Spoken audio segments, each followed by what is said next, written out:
I saw the way the American president travels. I shook my head. When he leaves the White House, the Marine One carries him to the airport. That's a military helicopter. And when the Marine One is flying, there are more than 6 F-35 aircrafts that escort it. What they call F-35, one is worth over $40 million. One F-35, 6 escorts the Marine One in case anybody wants to mess up. And when he's flying, there's perimeter coverage. No aircraft moves. Everywhere is frozen before he takes off and until he lands. Go study about F-35. These are 5th generation aircrafts. They have what they call avionics. Stealth avionics. You know what it means? Radar don't dictate them. When they pass, you won't know until they destroy you. When they return to base, you will hear that they destroyed you. Radar can't dictate. They just pass, cause havoc and go. And then when he gets to the airport, he enters the Air Force One. They escort. Now, any nation he's going, all his cars, the C-25 Globemaster carries them. So if he's coming to your country, there's no car in your country that can drive him. So they have to bring the Cadillac One or the Beast, 2 of them with 6 other vehicles into your country. The cars will land, wait, then he lands. And then when he's landing, your airport is frozen. He lands, any street is passing 15 minutes to 30 minutes, nobody passes. So if the road passes in front of your house, either you go early or you are locked away in your country. Because the president of another country is passing. Is that the person that will say, I love you and leave the throne for you? No. Now, the one we are talking about is greater than all the presidents in the world combined. All of them, all the monarchs, all the presidents combined, is greater than them. Then because of you, see what the Bible said. Go to verse 5, Philippians 2. If we have the message, let's read it. Because of you, the one greater than monarchs, greater than presidents, because of you, the Bible said, think of yourselves the way Christ thought of himself. He said, verse 6, please help me fast. He had equal status with God, but didn't think so much of himself that he had to cling to the advantages of that status no matter what. Verse 7, he said, not at all. When the time came, he set aside the privileges, oh my God, the privileges of deity. You know what those privileges are? He sits on the throne. Anything he says become. All the angels worship him. All creation worship him. Dogs, birds, cattle, fowls, mosquitoes, everyone bows. The Bible said, forever and ever, the 4 beasts, they cry, holy, holy, holy. It said the 24 elders, they fall on their faces, they cast their crown day and night, forever and ever, they cry, holy, holy, holy is the Lord. The Bible said he set aside the throne of heaven. He set aside the worship of God. He set aside the power of deity. He set aside because of who? Because of me, the privileges of deity. And he didn't just set aside. He said he took the status of a slave. He didn't just become a human. He became a slave among men. Oh my God. How can the King of Kings become a slave? How can the creator of the earth become a slave among creation? He became a slave. And not just a slave. The Bible said he died the death of a criminal. He died like a criminal, naked before his mother.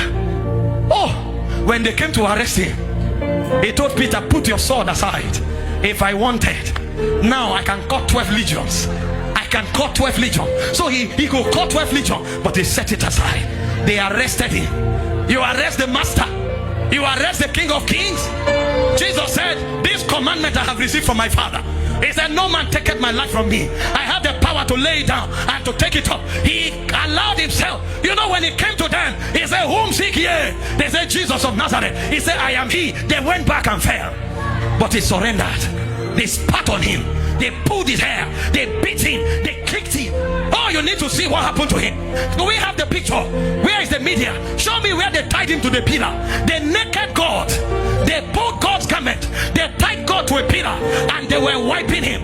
The canes they used to flog him, they had bones, they had chisels. Go to the one where they tied him to the pillar. When they flogged him, his skin pulled out.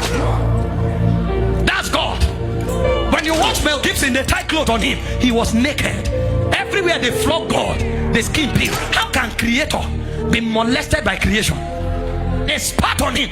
The scripture that described this act was Isaiah 12. If you read Isaiah 52 verse 14, they pulled pulled his beard. They spat at him. Can we have that scripture? Well, I'm coming back to this. Can we have Isaiah 52 verse 14? If you have the message, help me. Oh my God. The master. He said, but he didn't begin that way. At first, everyone abhorred him. You know what abhorring means? Disdain. He said they abhorred him. They said he didn't even look like a human.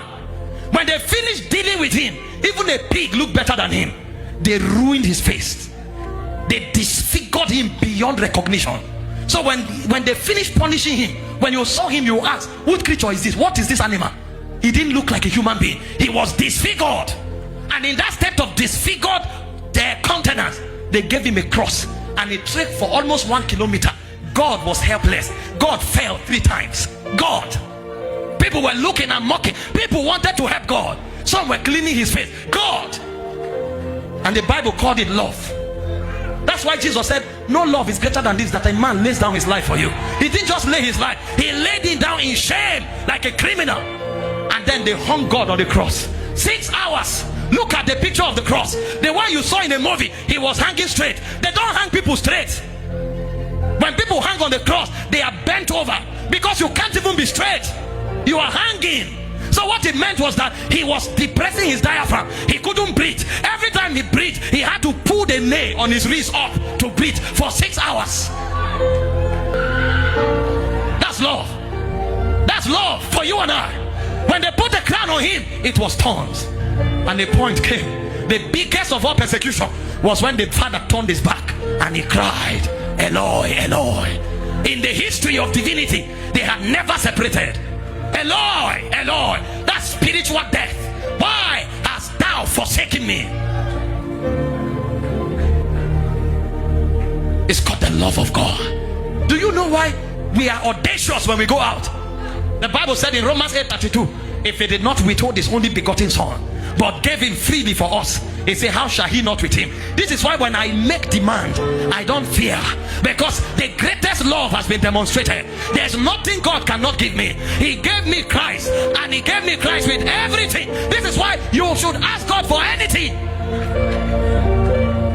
because when he gave Christ, he gave his best for you. Do you see why people like us, you can't look at me and say, hey, get out, I don't like you. Your love means nothing, sir. I have the love of the Father. Somebody he's in a relationship, they say unless you fornicate, he refuses, they end the relationship, he's crying. We can't be heartbroken, sir. We are too loved to be heartbroken. Too loved, too loved, too loved to be heartbroken. Too loved. You sacked me from a job, I'm not crying, sir. I'm too loved. You lost me. It's the revelation of the cross. This is what I mean to God. God can endure shame for me. God can endure death for me. God can endure disgrace for me. He loves me with an everlasting love.